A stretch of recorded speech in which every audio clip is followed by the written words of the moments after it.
Si on reparle de l'élection d'Alicia Eliès en 2017, oui, je l'avais toujours annoncé parce que c'est mon devoir de président d'un comité pour l'élection régionale à aspirer que la Miss régionale devienne Miss France. Mais c'est une rencontre d'abord d'une jeune fille avec un peuple, avec des gens qui vont apprécier son charisme, qui vont apprécier sa jeunesse, qui vont apprécier sa fraîcheur. Et ce n'est pas gagné d'avance. Donc il fallait y croire, j'y croyais et nous l'avons fait, c'est le Graal, et tant mieux. Président depuis 16 ans, j'ai pu voir effectivement évoluer les jeunes filles de mon pays. Avant, je rappelle que les élections régionales, et notamment celle de la Guyane, de Miss Guyane sur la place des palmistes, n'avaient pas de paramètres ou de critères tels que nous les avons aujourd'hui. Ça veut dire que les jeunes filles, même n'étant pas très grandes, même étant un peu plus rondes, pouvaient prétendre à être Miss Guyane. Depuis, avec les paramètres de Miss France, nous avons réussi à avoir des jeunes filles qui entrent dans ce moule-là. Donc nous avons vu arriver des jeunes filles de ce type-là, et nous avons vu arriver des jeunes filles aussi qui en avaient envie, qui ne venaient pas là parce qu'elles étaient poussées par la sympathie populaire ou simplement parce qu'elles étaient filles de notables de la commune comme dans les élections communales, mais parce qu'elles avaient compris que nous avions une place à tenir au sein de cette élection de Miss France à côté des 39 autres régions de l'élection. Être élu Miss Guyane, c'est la rencontre d'une jeune fille et d'une population un soir de spectacle. Nous n'avons jamais dit que le soir du spectacle, nous avons élu la plus belle fille de Guyane. Nous disons, il y a un concours, ce concours a lieu à un moment donné, présentez-vous et ce soir-là, nous allons élire celle de cette soirée qui va focaliser les rêves, tout ce que les gens attendent d'une Miss Guyane. C'est ça qui gagne un concours. Donc c'est à la portée de toute jeune fille. Alors pour le cru 2019, c'est toujours pareil.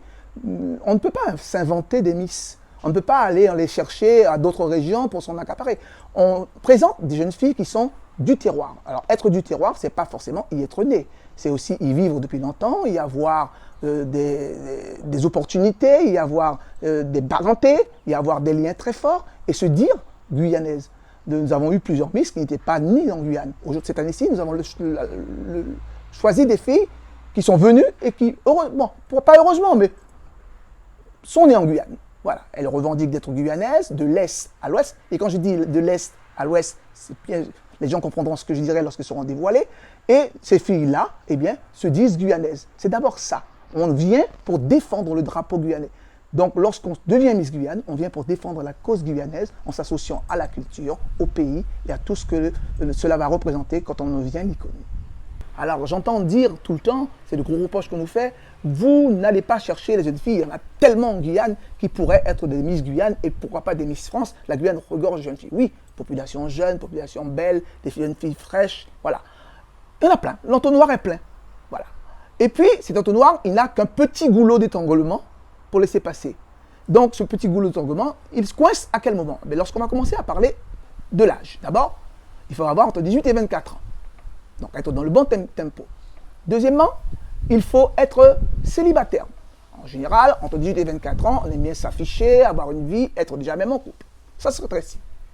Avoir 1m70, mesurer 1m70. Nos jeunes guyanaises, nos femmes guyanaises sont des femmes en moyenne de 1m68, 1m60. Rarement, ce sont les nouvelles générations qui arrivent, hein, souvent métissées, qui mesurent plus d'1m70. Donc, la femme guyanaise est une femme moyenne. Donc, les jeunes filles grandes, c'est difficile. Puis, on va demander à cette jeune fille d'être, bien sûr, sans enfant,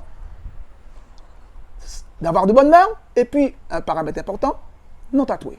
Aujourd'hui, la grosse mode, c'est d'être tatoué de partout et que ça se voit bien.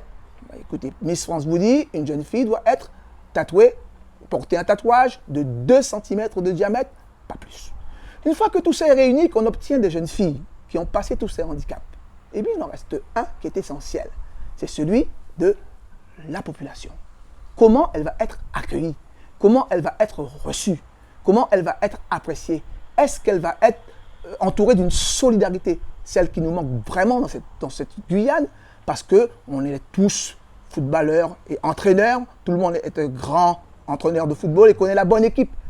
Et on s'amuse à décrier, à dédire, à salir. Moi, je ne peux comprendre cela et cela n'aide pas du tout les jeunes filles à s'investir dans cette élection et à vouloir représenter, être le porte-drapeau. Comment voulez-vous être le porte-drapeau d'une population qui ne vous donne pas ce drapeau? Nous sommes dans le concert des nations, nous avons notre place et nous n'avons pas honte d'être ce que nous sommes et de présenter ce que nous sommes.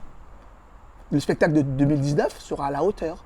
Donc, du rêve, de la créativité, du décor, de la mise en scène, pour que les gens passent 2-3 heures de temps sans se demander quand est-ce que ça va finir, mais parce que simplement, ils auront pris leur plaisir. Et surtout, même si à la fin, la Miss élue n'est pas celle de leur cœur, elle sera celle de leur souvenir, parce que le spectacle aura tellement ébloui qu'on aura oublié les vicissitudes qui auront été passées.